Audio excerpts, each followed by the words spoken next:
అసలు ఈ వీడియో గురించి ఒక్క మాటలో చెప్పాలంటే ఫ్రీ ఇంటర్నెట్ అనేది మన లైఫ్ ని ఎలా నాశనం చేసిందనే టాపిక్ గురించి మాట్లాడుకుందాం. దీన్ని మెయిన్ 4 పాయింట్స్ గా డివైడ్ చేసి చెప్తాను, అర్థం చేసుకోండి. ఫ్రీ ట్రాప్ అని ఎందుకు అన్నానంటే మనం ఫోన్ కొన్న కొత్తల్లో డాటా కోసం తలకాయ పట్టుకునే వాళ్ళం కదా.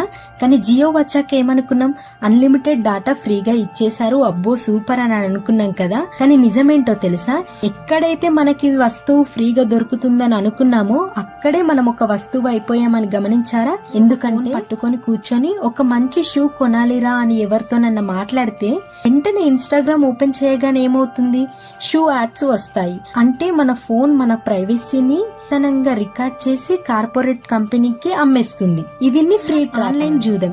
ఇదైతే పల్లెటూర్లలో రోజు కూలీ చేసుకునే కుర్రాళ్ళు, మిడిల్ క్లాస్ యూత్ ఎక్కువగా రమ్మీ, Dream11 బెట్టింగ్ యాప్స్ లా పడిపోతున్నారు. మొదట్లో కొంచెం డబ్బుల ఆశ చూపించి ఆ తర్వాత లక్షల అప్పులు చేపిస్తున్నారు. అవునా కాదా? దానికి తోడు చిన్న చిన్న లోన్ యాప్స్. ఆధార్ కార్డ్ ఇస్తే 5 minutes లో అప్పిస్తాము, తర్వాత దానికి డబ్బులు వడ్డీ వేసి లాగుతున్నారు.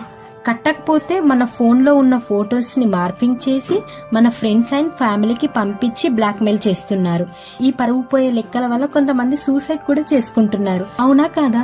దీన్ని ఆన్లైన్ జూదం అని వచ్చేసి బ్రెయిన్ హాక్. మనం రాత్రి పడుకునే ముందు ఒక 5 minutes రీల్ చూసి పడుకుందామని ఫోన్ తీస్తాం.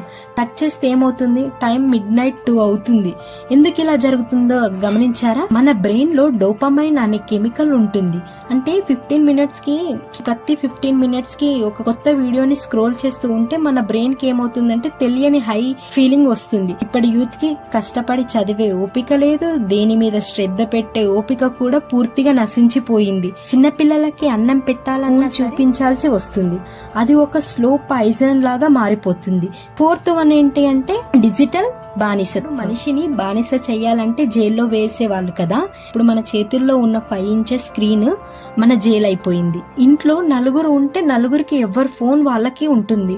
ఒక్కరితో ఒక్కరు అస్సలు డబ్బులున్న వాళ్ళ పిల్లలు పెద్ద పెద్ద స్కూల్లో ఫోన్ లేకుండా చదువుకుంటే middle class and poor family పిల్లలు కెరియర్ ని పాడు చేసుకుంటున్నారు. ఇదంతా విన్నాక మీకేమనిపిస్తుంది? ఇప్పుడు మమ్మల్ని ఏం చేయమంటావు, ఫోన్ పడేసి అడవిలోకి వెళ్లిపోమ్మంటావా అని కోపం రావచ్చు. నేను ఫోన్లను వాడొద్దు అనట్లేదు, టెక్నాలజీని మన అవసరానికి వాడుకుందాం, అంతేకాని దానికే బానిస అయిపోవద్దు అని చెప్తున్నాను. ఈ వీడియో ఇప్పుడు అయిపోయింది కదా, చేయాల్సిన మొదటి పని ఏంటో తెలుసా? మీ ఫోన్స్ డిజిటల్ వెల్ బీయింగ్ అని ఉంటుంది, అది ఓపెన్ చేసి చూడండి. ఈరోజు ఒక్కరోజే మీరు ఎన్ని గంటలు ఫోన్ స్క్రీన్ వాడి ఉంటారో తెలుస్తుంది. అది గాని 3 గంటల కంటే ఎక్కువ ఉంటే నిజం ఒప్పుకుందాం, మీ జీవితాల కోసం మీరు బ్రతకట్లేదు. ఎవడో అమెరికాలోని చైనాలోని కూర్చొని రాసిన లాగరితానికి మీ బ్రెయిన్ ని, మీ టైం ని, మీ లైఫ్ ని రాసిచ్చేశారు. పెద్ద పెద్ద కార్పొరేట్ కంపెనీస్ కి డబ్బులు కావాలి, అందుకే వాళ్ళు మీ టైం ని దొంగతనం చేస్తున్నారు. కానీ మన బ్రతుకులు మూలన పడిపోయాయి. అయినా పడుకునే ఆ ఫోన్ ని పక్కన పడేసి పేరెంట్స్ తో కానీ, మీ వైఫ్ తో కానీ, మీ పిల్లలతో కానీ కళ్ళల్లోకి చూస్తూ మాట్లాడండి. ఎందుకంటే నిజమైన జీవితం 6 అంగుళాల స్క్రీన్ లో లేదు, మీ పక్కన ఉన్న మీ మనుషుల్లో ఉంది.